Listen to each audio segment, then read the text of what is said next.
A young man went over to another Jew at a wedding. He said, "You remember me?" He said, "I don't remember you. Who are you?" He introduces himself.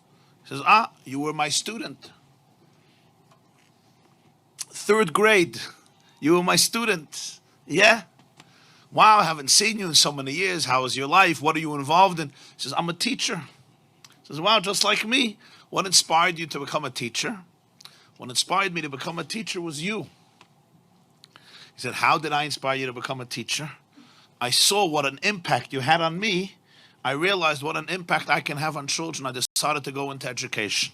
He said, "What type of impact did I have on you?" So he said, "I'll remind you, but I'm sure you remember the story. There was one day that one of my friends got himself, his mother or father bought him a beautiful wristwatch, and I dreamt for a watch, and I didn't afford one. So I decided to steal his watch. He had it in his pocket.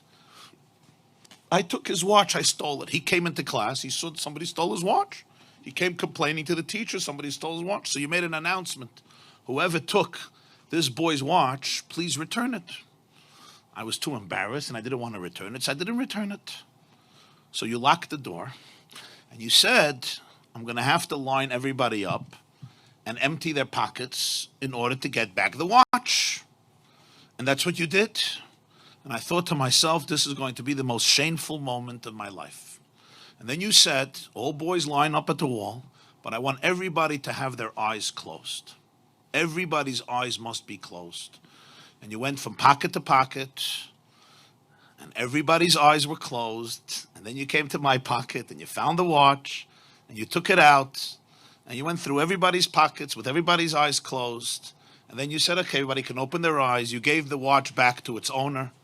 And you never, ever said a word to me throughout the entire year. You never mentioned the story.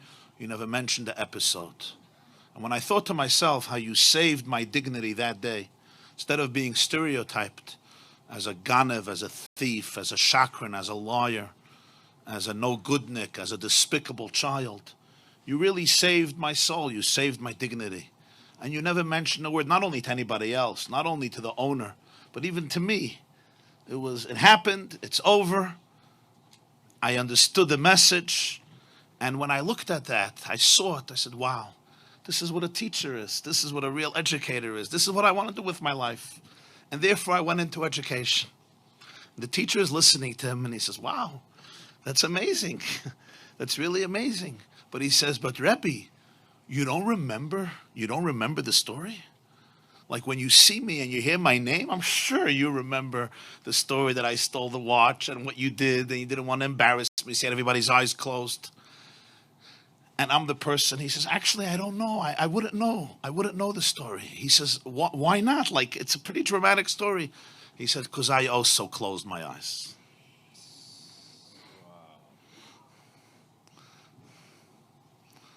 So I want to bless you and bless all of us, that we should be able to be such leaders, such teachers, such parents, such educators, such mashpiyim, to be able to be there for people in this way.